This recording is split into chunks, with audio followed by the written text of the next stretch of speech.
2024년 2월 21일 드디어 7월 3일 하반기 농촌 체류용 쉼터를 기존의 농막과 비슷하지만 숙박이 불가능했던 반면 농촌 체류용 쉼터는 주거용으로 설치가 가능하다는 점에서 차이가 있습니다. 농막의 크기는 6평 정도가 되고 1가구 1주택에 포함되지는 않습니다. 농막보다 면적이 넓어졌으며 체류용 쉼터에서는 합법적으로 숙박시설이 가능한 농촌 체류용 쉼터는 10평 이하로 정화조, 기초공사까지 허용할 방침이라 주택수에서 제외되므로 양도세, 종부세, 취득세 등 농지 전용 분담금 대상에서도 제외되기 때문에 농지의 땅값이 오를 가능성이. 안녕하십니까, 부동산 사고 팔고 여 소장입니다. 오늘은 농막에 관심 있는 분들에게 유용한 정보로 농촌 체류용 쉼터에 대해서 이야기해 보려고 합니다.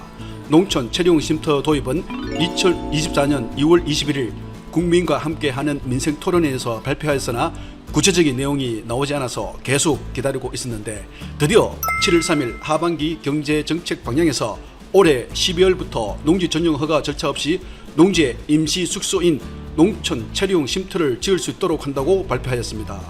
자, 여기서 농촌 체류용 쉼터는 정부가 농촌 활성화를 위해 도입하기로 한 임시 주거시설로 도시민이나 주말 체험 용동인 등이 농촌에 체류할 수 있는 숙박시설이 되겠습니다.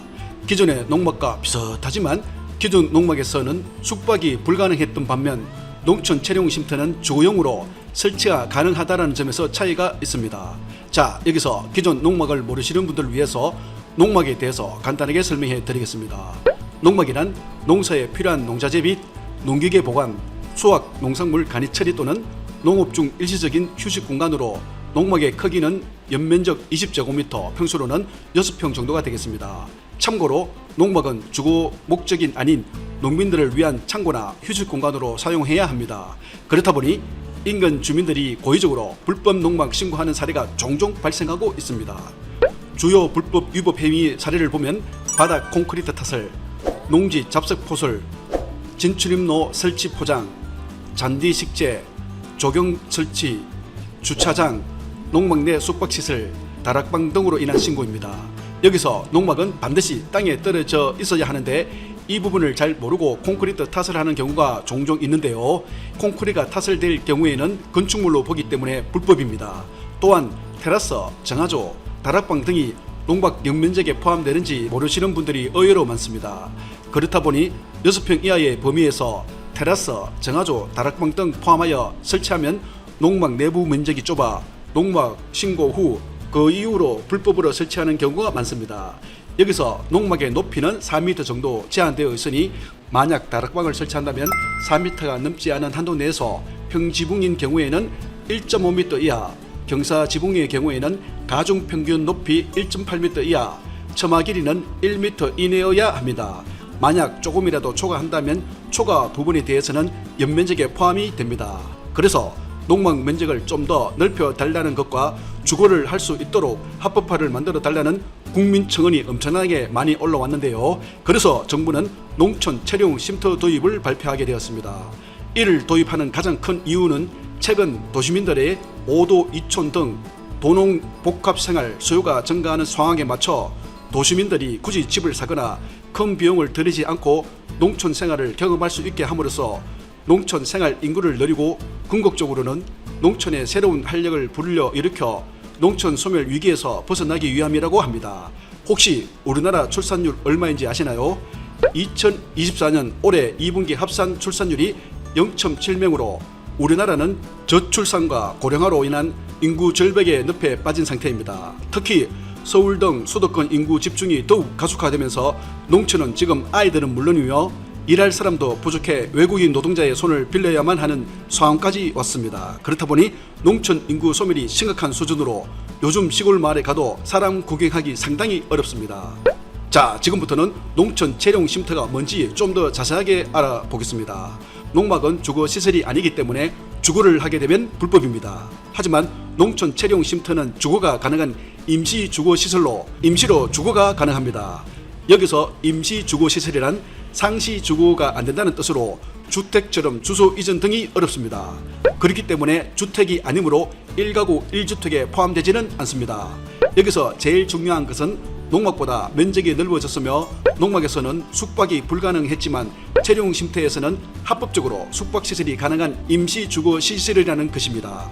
즉 기존 농막은 20제곱미터, 평수로는 6평 이하였지만 농촌 체류용 쉼터는 33제곱미터, 평수로는 10평 이하로 기존 농막보다 더 큰 규모를 허용합니다. 지자체마다 조금씩 차이는 있지만 정화조, 기초공사까지 허용할 방침이라고 합니다. 농촌 체류용 쉼터는 농막과 마찬가지로 주택수에서 제외되므로 양도세, 종부세, 취득세 등 세금에서 자유로우며 농지 전용 분담금 대상에서도 제외되기 때문에 여러가지 장점이 많습니다. 이렇게 되면 앞으로 전원주택이나 농촌주택 거래가 줄어들어 가격 또한 떨어질 것으로 보이는데요.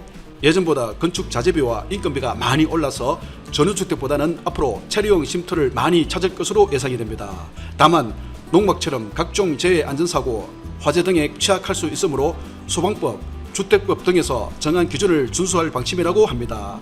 농촌 체류용 쉼터가 본격적으로 시행된다면 농지의 땅값이 오를 가능성이 높아 보이기 때문에 대다수의 농민들은 환영할 것으로 보입니다. 그렇다면 농촌 체류용 쉼터를 건축하기 위해서는 먼저 주말 농장으로 사용할 농지가 있어야 되는데요. 주말 체험 영농 등의 목적으로 취득하고자 하는 경우에는 세대당 1000제곱미터, 평수로는 300평 미만 범위 내에 지목이 전, 답, 가소원으로 되어 있는 토지를 취득해야 합니다. 즉 대지, 임야, 잡종지 등의 지목은 농지가 아니므로 농촌 체류용 쉼터 설치가 불가능합니다. 여기서 농사를 처음 짓기 위해서 주말 농장 토지를 찾는 분 대다수가 200~300평의 면적을 찾으시는데요. 농사가 처음이라면 200~300평 농사를 지으려면 골병이 듭니다. 제 생각에는 주말 농장을 생각하신다면 50평에서 100평 정도가 적당하지 않을까 생각이 드는데요. 하지만 작은 면적의 농지는 참 구하기가 어렵습니다. 농지는 한마지기가 약 150평에서 300평 정도로 100평 이하의 농지는 찾기가 어렵다는 게 현실입니다. 하지만 가격과 위치만 맞으면 넓은 면적이라도 일단 매수하신 후 나중에 필지를 나누어서 매매하는 방법도 있으니 참고하시기 바랍니다. 농지 매매 계약 전 성토에 흔적이 있는지 토지 인근 농사 짓는 분들에게 한번 확인해 보시기 바랍니다. 가끔 불법 폐기물이 매립되어 있는 농지를 매수하여 매수인에게 폐기물 처리 및 정화조치 명령까지 내려질 수 있는 등 여러가지 불이익이 발생할 수 있습니다. 계약 전 성토 부분에 대해서는 사전에 꼭 확인해 보시기 바랍니다. 농촌 체류용 쉼터가 본격적으로 시행된다면 도심지 인근에 있는 작은 농지 수요가 많아지므로 토지 가격 또한 많이 오를 것으로 예상이 됩니다. 혹시라도 주말 농장에 관심 있는 분들은 제도가 시행되기 전 미리 농지 매수를 하는 것이 좋을 것 같습니다. 여기서 중요한 것은 최적의 입지와 환경을 지닌 농지를 찾아보시기 바랍니다.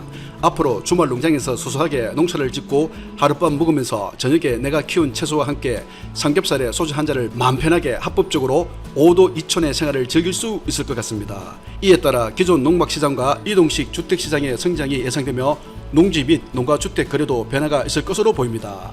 체류용 쉼터 도입을 계기로 농촌 주거 시장에 큰 변화가 있을 것으로 보입니다. 자, 그렇다면 기존 농막은 어떻게 될까요? 현재로서는 기존 농막에 대해서 별도의 관리 방안은 명확하지 않습니다. 하지만 기존 농막 이용자들이 체류용 쉼터로 넘어올 것으로 예상이 됩니다. 기존 농막은 숙박이 불법이기 때문에 합법적으로 체류용 쉼터에 대한 수요가 늘어날 것으로 보입니다. 하지만 이에 대해 일부에서는 우려의 목소리도 있는데요. 기존 전원주택이나 농가주택 거래가 줄어들 것으로 보입니다. 체류용 쉼터의 상업적 이용과 세금 회피 등의 부작용이 발생할 수 있다는 것입니다. 만약 무분별한 쉼터가 생겨난다면 이를 악용한 숙박시설이나 캠핑시설 등 난개발로 이어질 수 있습니다. 이는 세금 회피 등의 문제가 야기할 수 있는데요. 경작을 위한 농지가 아닌 세컨하우스나 주말주택을 위한 농지로 전락할 수 있습니다. 이는 실질적으로 농업활동을 저해할 수 있으며 안전사고, 화재 등의 위험에 노출될 수 있습니다. 여기서 가장 걱정되는 부분은 작은 농토에서 소음 발생 등으로 인해 지역 주민들과 갈등이 발생할 수 있다는 점입니다. 지방 인구 감소와 지역 경제 활성화라는 정책 목표와는 달리 오히려 농촌 빈집 증가와 비싼 전원주택 수요 감소로 이어질 가능성이 있습니다. 이번 정책으로 인해 소득권이나 도심지 인근의 땅값이 상승할 것으로 예상이 됩니다. 그렇게 되면 실제 농업에 종사하는 사람들의 부담을 가중시킬 수 있습니다. 이처럼 농촌 체류용 쉼터 정책은 긍정적인 면도 있지만 부작용 또는 우려되는 사항이 있습니다. 정책이 사전에 이러한 문제를 면밀히 검토하고 보완책을 마련할 필요가 있을 것으로 보입니다. 현재까지는 12월쯤 시행된다는 것만 확인될 뿐 자세한 자격 및 입지 요건에 대해서는 발표가 되지 않았지만 가장 민원이 많았던 숙박 부분이 가능하며 농막보다 면적이 넓어진다는 것은 확실한 것 같습니다. 자세한 내용은 12월에 빠르게 발표할 예정이라고 하니 구체적인 자세한 내용이 발표된다면 다시 한 번 더 영상에 담아서 저희 채널에 올려드리도록 하겠습니다. 이번 정책으로 농촌 주거시장의 큰 변화로 도심지 가까운 땅값이 오를 가능성이 높아 보이고 있으니 혹시라도 농촌 채용 쉼터에 관심이 있거나 소규모 땅 투자를 원하신다면 제도가 시행되기 전 미리 토지를 매수하시기 바랍니다. 여기까지 농막보다 더 좋은 농촌 채용 쉼터에 대해서 자세하게 알아보았는데 오늘 영상 어떻게 보셨습니까? 여러분들의 다양한 의견이 있으면 댓글로 남겨주시면 감사하겠습니다. 다음번에는 또 다른 좋은 내용의 영상으로 돌아오겠습니다. 여기까지 부동산 사고 팔고 여수상이었습니다. 구독, 좋아요, 알림 설정은 영상 제작에 큰 힘이 됩니다. 감사합니다.